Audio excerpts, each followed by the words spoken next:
Glad to see everyone this morning. Hope you're doing well and ready to go for a beautiful Lord's Day. Fall weather is refreshing to most of us, and I'm glad to be here with you. In our readings, we had the book of Daniel for this really since Wednesday night. Daniel, and it would end today. That's would be number 261, which is on the last page of your handout. 261 is the 18th. That's today, and that's Daniel 10 through 12. We're going to do what we've been doing recently, and that is just a very, very scant review. But Daniel would be, we'll consider him what kind, chronologically speaking, he would be, Lee, what we would consider what kind of a prophet, chronologically speaking, during what time? Captivity, right. We have pre-captivity, captivity prophets. And the captivity prophets were staying in Jerusalem, Jeremiah. In the first wave of deportations in 606 BC, Daniel. In 597, that second wave of deportation, Ezekiel. Good, all right. And then, of course, the city was destroyed in 586 BC.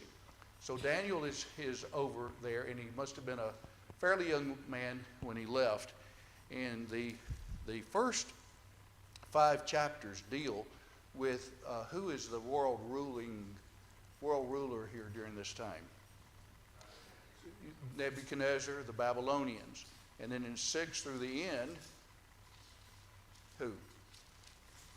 The Medes and the Persians. And so you have a time element that goes from the time Daniel is first taken into captivity, about 606, and goes all the way down to the time that the Medo-Persian Empire conquered. It has a number of prophecies. As you know, chapter 2, more commonly understood, commonly known and remembered, is very significant because Nebuchadnezzar sees this image, and it's a great image, and it has made out of different materials. Real quickly, let's state what they are. Well, and then Daniel interprets.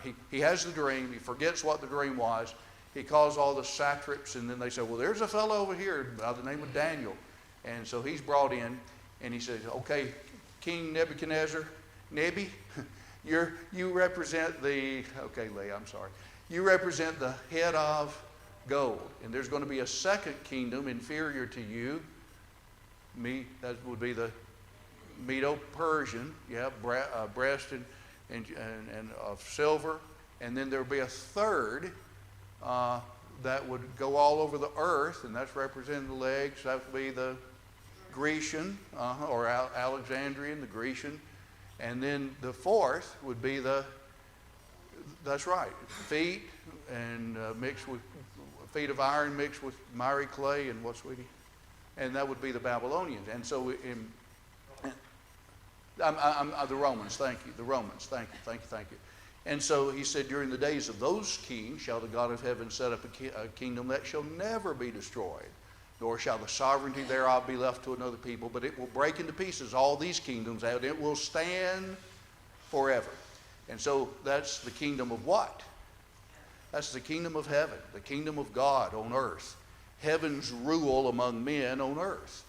And that's how you have the kingdom of heaven, the kingdom of God, the kingdom of Christ. That's the idea behind it. All right, so all that's in chapter 2, and in a sense it's repeated in 7. And then we have some similar ideas even in 9. But all of it is pointing, even in the 70 weeks of chapter 7, it's pointing to Jesus, and it's pointing to the fact that even the city of Jerusalem, from which they had been removed and to which they will return, eventually what's going to happen to it? It's going to be destroyed. Yeah. So the kingdom of heaven is pictured, the kingdom that will not be shaken. And that's what, we talk about this almost from an academic point of view, but it comes down, that's what we're part of. We make up that kingdom that will never be destroyed. The same kingdom that Paul and Barnabas and Dorcas and Lydia and Peter, all the apostles were members of. And the thing to which Abraham looked, and Isaac and Jacob, the patriarchs. We were talking with some people the other day. It was Donaldson, and they were asking about how much. It was Tim Crawford. I asked, well, how much do you think these people knew when they were looking forward? We were in Hebrews 11, talking about the patriarchs and others. How much did they know about Christ? And I said, well, they didn't know what we know, but they knew what, there was a limited amount they could know. John 8, though, Abraham rejoiced to see my day, and he saw it and was glad. But he didn't know all the details. What we're studying now in the life of Christ gives us a full picture of who God is, a full picture of who Jesus is. John 1:18, y'all can quote that. No man has seen God at any time, but the only begotten who is in the bosom of the Father, he hath, what, Patty, I knew you can quote it. He'd revealed him or declared him, expressed him. And so what we're reading about Jesus now is this fullness of the expression. But all through those years, of course, leading up, these men and women had faint views. I'm thinking also in 1 Peter, the first chapter, about 8 through 12, he talks about concerning which salvation the prophets look toward, which things angels desire to look into. The whole revelation of God was in his mind, but it was delivered part by part. As Isaiah said, precept by precept, line upon line, here a little, there a little. And that's the idea that we... All right, comment, question on Daniel? All right, let's move on. Where did I put my thingamajig? Here it is. All right, Jonathan, we're ready to go with 21. All right, let's get our picture. We'll be in John 5 this morning, and I just so look forward to this. But I wanted to give us just a little, make sure we're all on the same page, kind of bring us all together. The big picture of the life of Jesus now is that, we have 4 accounts. Each emphasize, I'm not asking for specifics, but just generally speaking, each emphasizes a what? A different aspect of his life.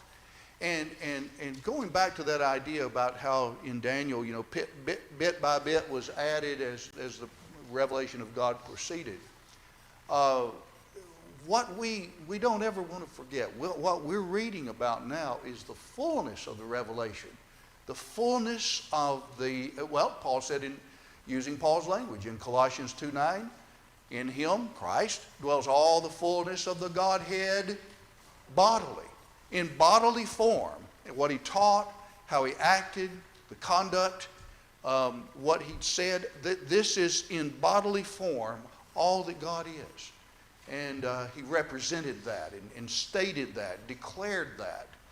And so we get the big picture when we see the life of Christ, the different aspects of it, different emphasis of it, but all designed to help us to know who God is, as he's declared him, and help us to know what our responsibilities are insofar as his being a pattern, an example that we should walk after his steps. Okay, so go back in chronologically. Chronologically, the years of preparation, about how many? 30. And primarily, what account of the gospel do we go to in order to find out about that? Luke, all right? And so you've got the 30 years roughly. And then Jesus, the second major, I know you can look at it up here, but the second major section is his beginning ministry, begun with what event? His baptism. All right? Where do we primarily go? Now, we've got Matthew, Mark, and Luke record the details of his baptism. John alludes to it in John 1, about 31, 32. But Matthew, Mark, and Luke mention it in what God said. But where do we go after that to find out what Jesus was doing primarily during that early ministry, after his baptism and temptation? What book? John, right. John 1.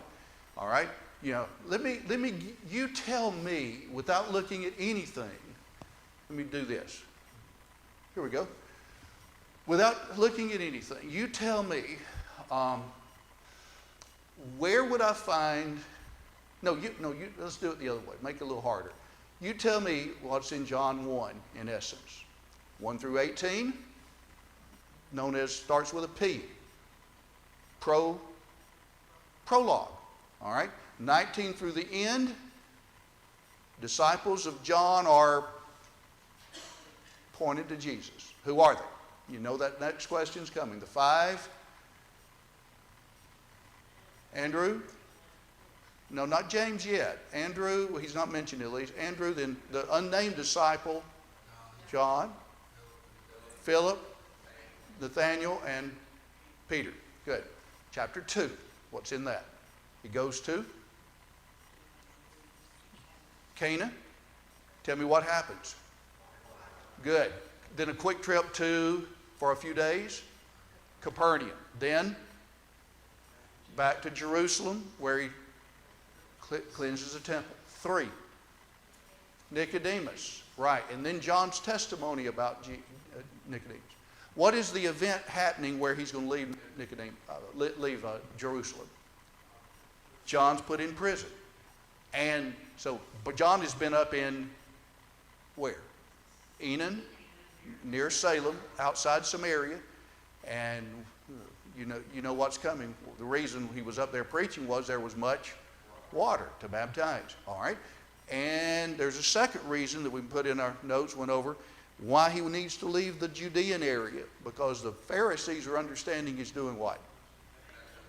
Making and baptizing more disciples than John. So he goes up, so you know the rest of the story. 4, the woman at the well.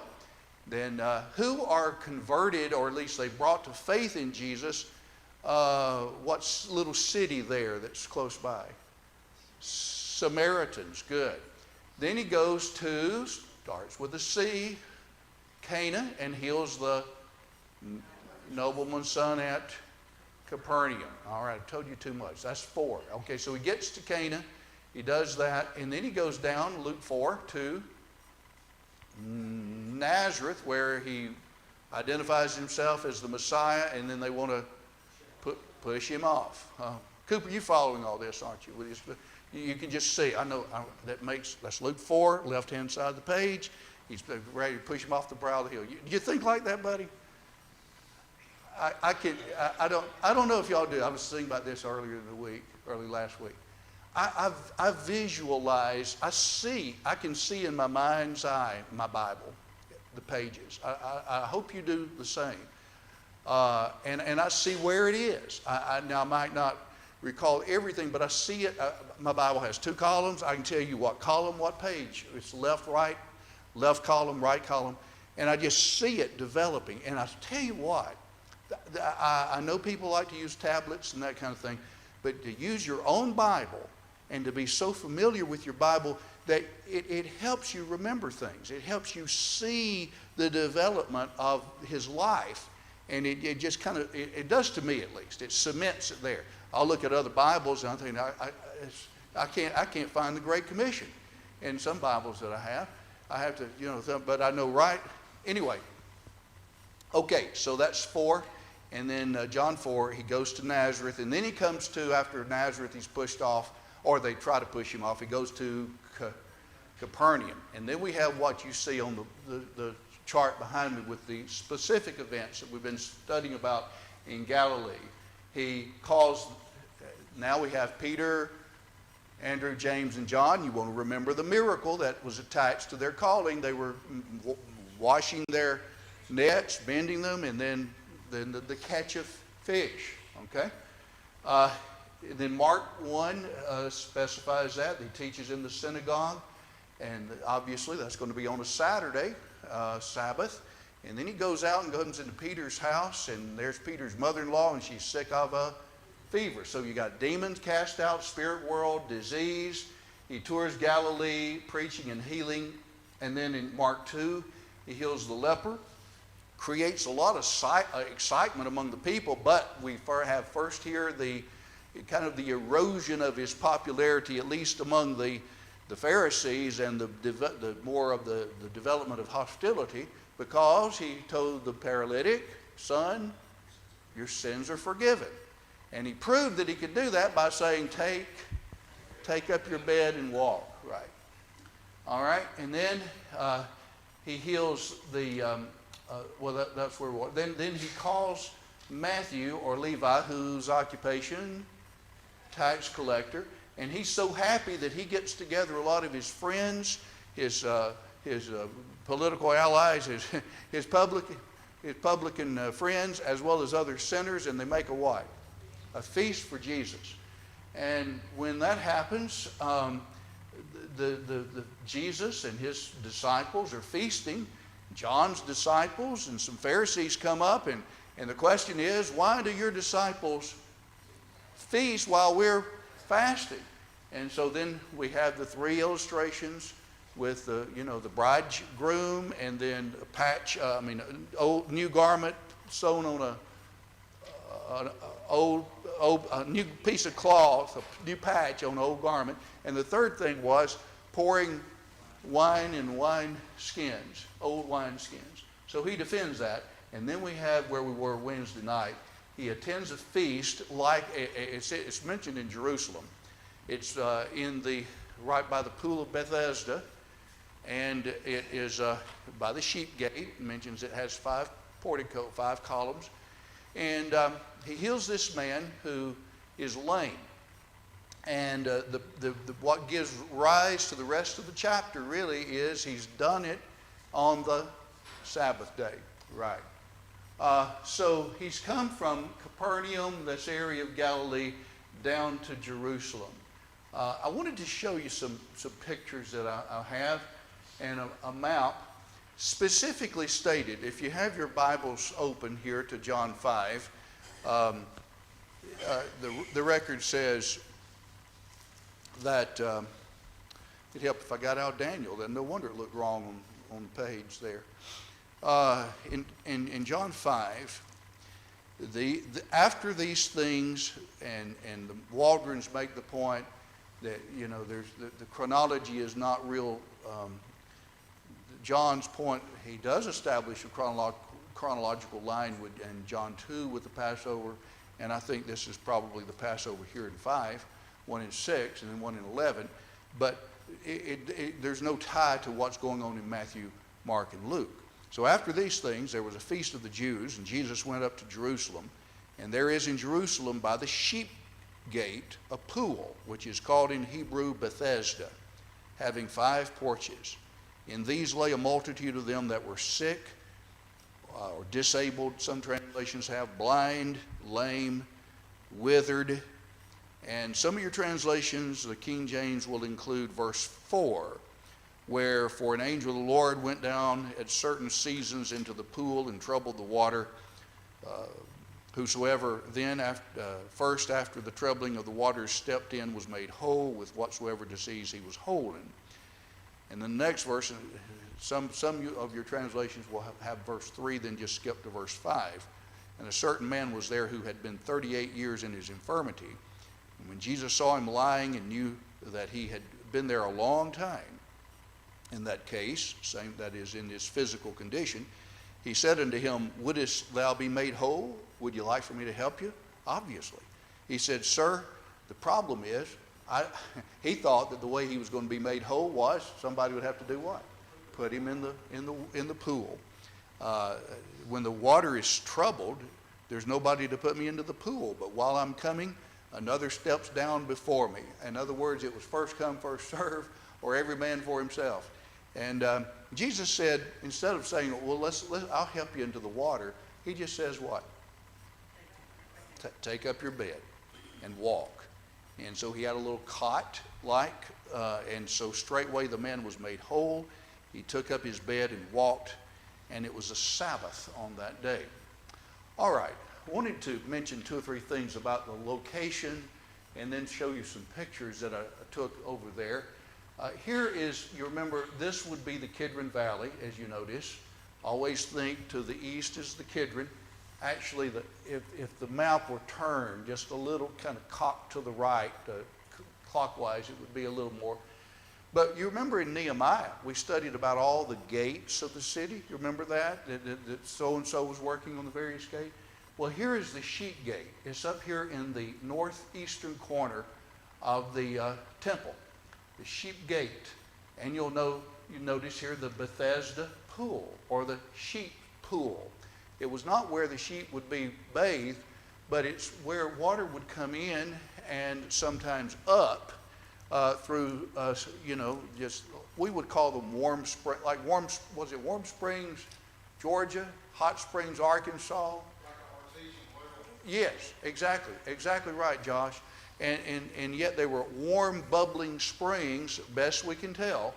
And just like Old Faithful, geysers, they go off at various times. It's not like they're doing it all the time, but sometimes they'll be based on seismic pressures and all that they'll have a gush up. And so what you want to do is you'd want to be close by, so, kind of time it just right where you can step in. Well, it's interesting that this pool of Bethesda, was used primarily for water that would be used in cleansing purposes in the very temple court itself. And so it was not used for the cleansing of the animals, but because of we'd say the medicinal properties, or the therapeutic properties, probably better, of making your muscles feel better, and the hotness, we'd say mineral springs, that people put their people would get in that for those reasons. It's interesting that historically there were pagan practices associated with this. And so when in the King James, reason some of your translations don't have verse 4 and some do, is as time after the King James translation was finished in the early 1600s, that especially in 1800s, when there were more documents found, more manuscripts, that verse was not there. And so that is verse 4. And so that's why some of the newer translations don't have it. Even if it were there, all it does is reflect common thinking. It's not like that. I take it this is not an inspired instruction that this was God doing it through the ministration of angels, but this was the common thinking of the people. That's at least my thought about that. So here's where it is. Here's the Temple Mount, and here, of course, is the Kidron Valley, the Mount of Olives, and so on. All right, so we got the northeast side. We made this point back in Nehemiah. Just refresh your memory. Maybe you remember it before I'm about to say something about it. But when Jesus was taken here before Herod, and then in the it would be right in this area, I'm drawing a blank. Pilate, before the fortress of Antonia and all this area, he would have been led out in order to go to Golgotha. He would have been led out through the sheep gate, likely. And you talk about making your skin, for me, if that's the case, if that's true, he was taken out the very gate where sheep would be brought in, where he would become the lamb slain from the foundation of the earth. Is that not? You'd never put all this together if it were man-made. But anyway, this is where we're talking about, right in that area. All right, I want to show you some pictures briefly of some things I took over there. There was just a placard on a wall there. And these are a couple fellas Robert Harkrider and Gary Kirk and Bob Berry over in the Trustful Springville area. Here is a plaque that we took a picture of that shows the archaeological findings. These are likely the steps that are mentioned there that the lame man would go down into this area right here. You can't read it, I'm sure, but up in here it says that this is, from John, that references to John, the 5th chapter. So this area, best we do, there was a northern pool and a southern pool. And likely this is where Jesus heals this man here in Jerusalem. This was a little plaque. You can see Jesus healed the sick man near these medicinal baths in John the 5th chapter. And here's some pictures. Now, if you didn't know what to look for, you just think it's a bunch of stones, brick, whatever, that you can't tell anything about it. You almost have to visualize knowing where these things were. But also, another thing is you won't find any water there. It's not like you could.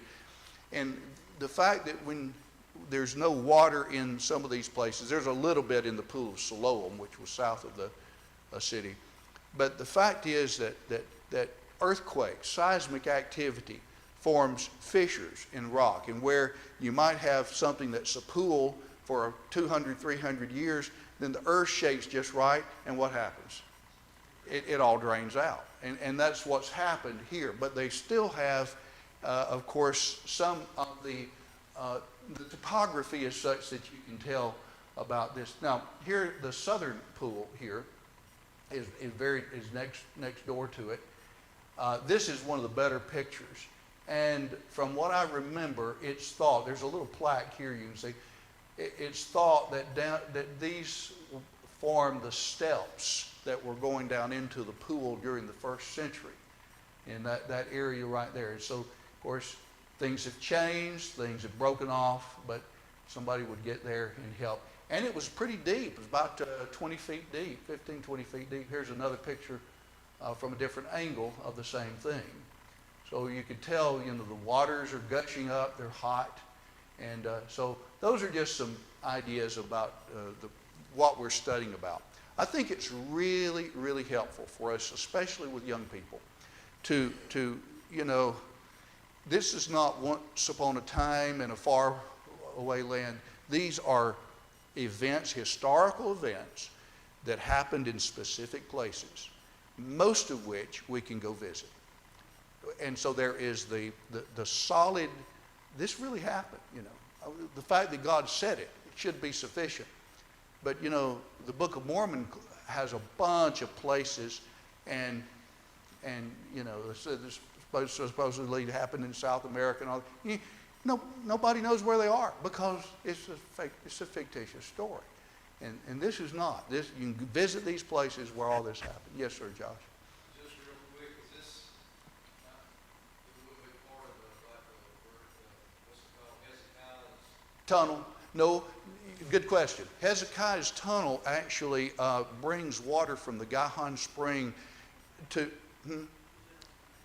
Yeah, thank you, babe. Yeah, it actually goes to. It goes in the southern part of the town, and it forms the Pool of Siloam. Let me go back and see if we got that. Thank you for reminding me of that. Come on back here.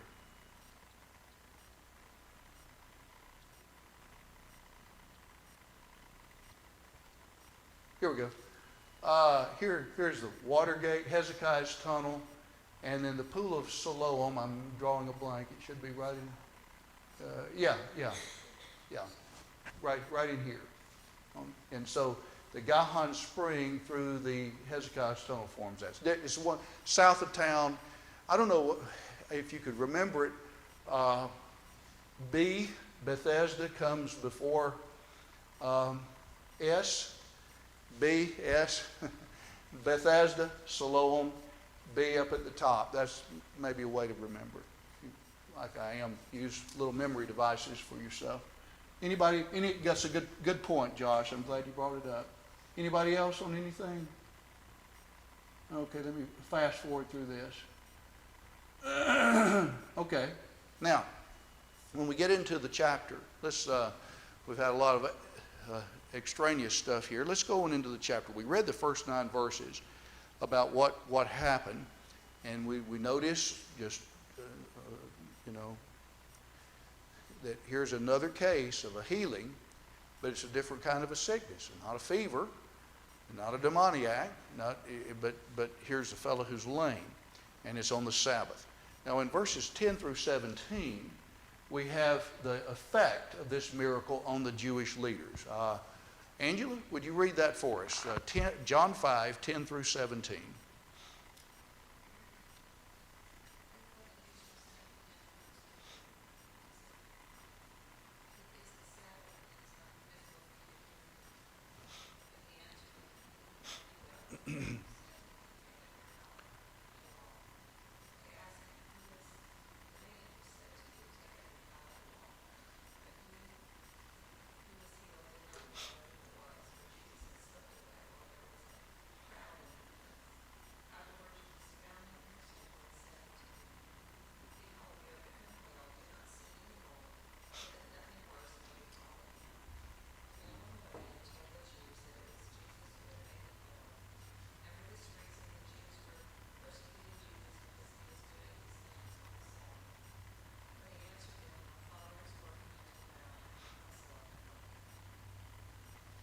Okay, read 18 also. I know I've got.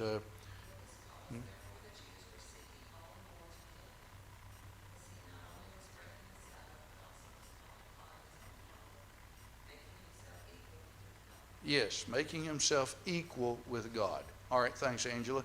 So when they see this fellow taking his cot with him, and he's walking, it's like they spy him and they say, why are you doing this? Well, they knew he'd been there. How many years had he suffered this lameness? 38 years. I mean, it's not a case that, he was slowly getting better. It's instantaneous.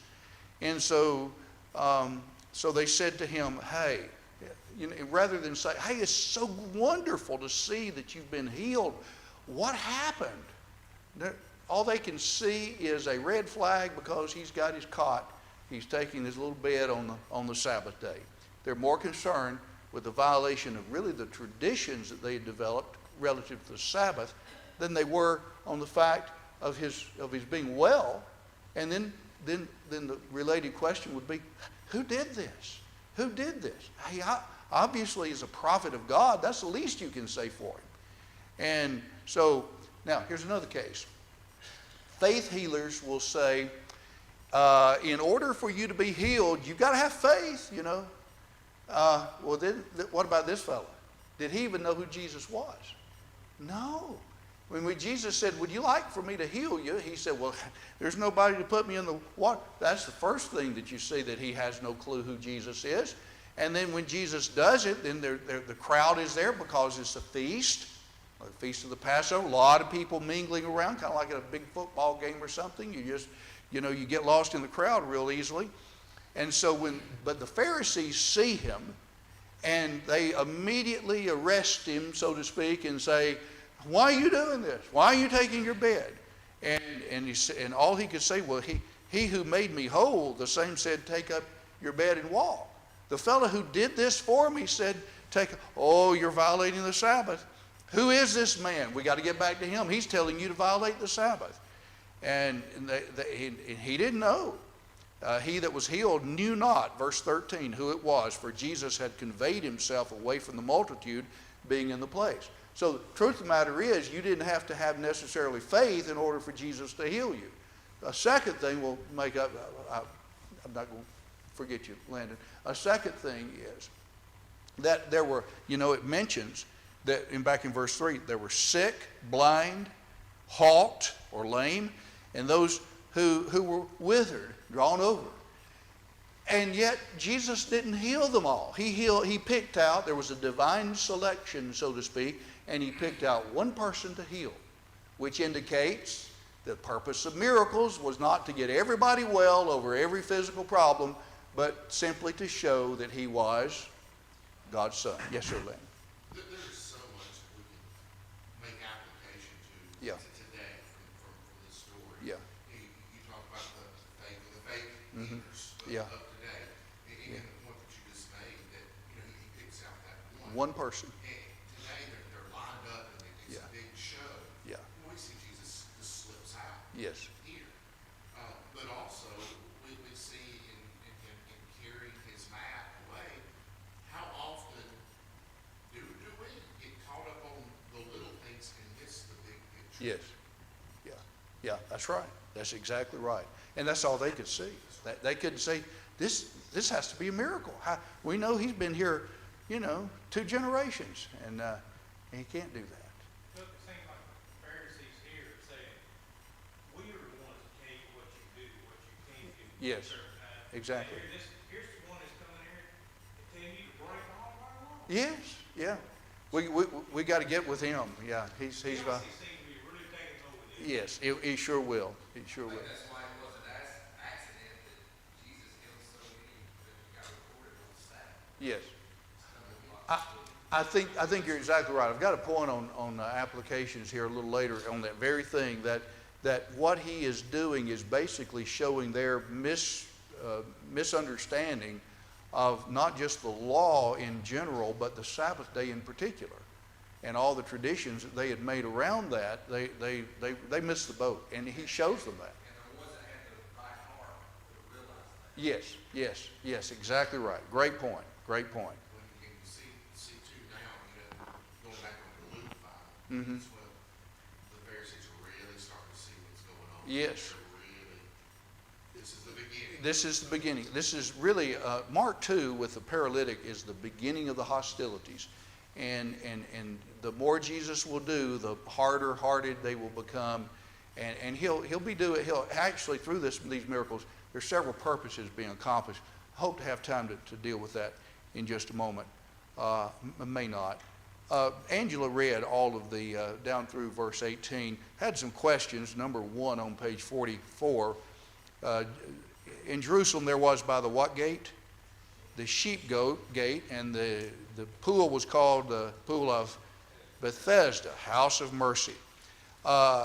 Next blank. How long had the man been there? 38 years. Next blank, Jesus asked him if he'd like to get well. He responded by saying he didn't have anyone to do what? Put him in the water. That's right. Jesus told him, rise, take up your bed and walk. Immediately he was well, did as Jesus said. John mentions that it was the Sabbath day. All right, 10 through 15 record the effect. They told the man that it was not lawful for him to carry his bed. It was lawful, but not according to their traditions. Unfortunately, they had elevated their traditions to be on a par with what? The law of Moses itself. That's right. This man was away from home and was suddenly healed. Jewish tradition stated he must either spend the rest of his day watching his bed or go off and leave it to be stolen. Jesus knew that the Sabbath was made for man and not man for the Sabbath. Mark 2. They next asked who had told him to take up his bed. Did he know at that point? No. Later Jesus saw him in the temple and told him not to sin anymore lest the worst thing happen, indicating that his problem may have come as a result of some other sin. We don't know what it was. But what did the man then do? He went away and told the Jews that who it was who had made him whole. All right, number 3, Jesus identifies himself now as God or deity. First, why did the Jews persecute Jesus? Because he did it on the Sabbath. We got 2 things that come up here. And then Jesus places himself on an equal with his Father. That's right. In verse 17, Jesus said, my Father works even until now, and I work, indicating that what he was doing miraculously was in complete harmony with the will of God in heaven. And he says that even though God rested on the 7th day, he did not cease from doing good. Therefore, it was right for him, Jesus, to do good on the Sabbath. According to the Jews, they thought Jesus both violated the Sabbath and made himself equal with God and was therefore worthy to be killed. That's right. He blasphemed. All right. Now, 19 through 29 record Jesus' speech. Did you have your hand up, Brother Gene? I was going to say this is into the 2nd year now. Yes. This is the 2nd Passover. Yes. Jesus went into the temple. They began to witness personally these miracles. They even followed him up to Cana and Capernaum Yes. to see the miracles. Yes. So they knew who he was. Yeah. And they have escalated their vendetta against him. Yes. They're not identifying him and say, what's this guy doing? Yes. They know what he's doing, and they're after the people that he's helping. Yes. So it's ad hominem attacks and Yes. attacking what he does because of some tenet of their Traditions. versus the law of Moses. Yes. So they have escalated their, I think they're planning against him from the beginning when they find out Yes. that we got these 2 people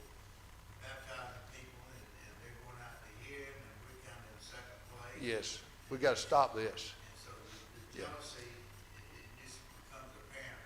The longer Jesus persists in teaching the truth, doing the miracles, the more angry they get. Yes. They're, at the time of the last Passover when he's in Jerusalem before they crucified him, they were just blind with rage. Yes, that's exactly right. That's a good way of putting it. It'll take them 2 years, you know. There'll be another Passover in the 6th chapter, then the second on which he's killed in John 11. So it'll take them about 2 years from this point. But you're exactly right. They're hating him already. Yeah, Landon. I think it's important for us to go back and remember the very first verse of this book. Mm-hmm. In the beginning, Yeah. who Jesus is.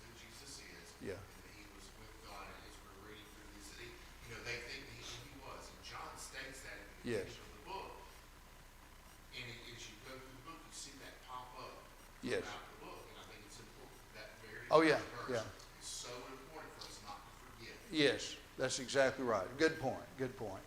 I wanted to kind of go over a couple of things before we end, and we won't have time to do what I wanted to do and then go through the chapter itself. But I want to just kind of put it all together, and then we'll go through Wednesday night. But we have the effect, his identification. My Father works until now, and I work, and they understood that. He shows his relation with the Father, and then he shows 5, he doesn't call it 5, but they're witnesses to his deity, how God had worked with him, John the Baptist, the miracles, the Scripture, and then Moses. Not the first instance of Jesus healing someone on the Sabbath, but it's the first where there's open hostility. There are 7 recorded miracles that Jesus worked on the Sabbath. We've already covered the first, the demoniac, and nothing much is said about that. Peter's mother-in-law was right after he left went into the house after getting through with this. The lame man in Jerusalem in John 5 is where we are. The man with the withered hand in Mark 3 was a Sabbath day occurrence, a synagogue. The crippled woman of Luke 13, the man with dropsy or edema in Luke 14, and then in John 9, the man born blind. All of these are occasions where Jesus healed someone on the Sabbath. And then this hostility toward Jesus that Brother Gene, Landon been noting, it's mounting. And notice so far Jesus claims his conduct and his works, to which the Pharisees objected. He's not sinning, obviously, but he's violating what they believed about him. The ability to forgive sins, they understand. Only God can do that. So he equates himself without saying it, but they accuse him of blaspheming. In Mark 2 and the related passages, he eats with publicans and sinners, and he was not fasting on their fast day. So violation of their traditions relative to eating and on the fasting. And now here, he heals a lame man on the Sabbath. Well, now, regardless of the traditions, you do have, remember the Sabbath day and keep it holy. Their ideas about it were mistaken, but at least they could go back, well, here's a 10 Commandments that he's violated. He wasn't, but that's what we have. And then the purposes, I mentioned a moment ago, that I believe that Christ is doing several things in one shot. The purpose is accomplished as his ministry progresses. He's declaring and proving his deity in a number of different ways, manifesting more of the nature of God himself to all. Patty quoted that a while ago. You just think the compassion of who, on various ones, how he deals with them. He is declaring who God is, who Jesus is. And by the way, we're on the receiving end of all that. We see this is how Jesus felt about these people. This is how I need to feel. This is how I need to be. His training the disciples who will become apostles relative to who he is. They're firsthand, they're eyewitnesses of all this, which was one of the qualifications of being an apostle. He's correcting the mistaken views relative to the law in general, the Sabbath in particular, and their highly held traditions. He's showing the mistaken view of all that. And then his life and teachings are deepening what all of you are relating to, They're deepening this hatred and hostility toward himself that will end with his crucifixion when the fullness of the times come. So all of this is significant. Well, it's past time. I had something I wanted to say about the traditions and the Mishnah as well as the Talmud, and we'll just have to stop. But the idea of the oral laws that they held on to as the traditions of the elders really had no more weight than probably around the captivity. But they claimed it came from, during the time of Moses. But they can't prove that. We'll have to stop there. And but hope it's been helpful to you. Any comment?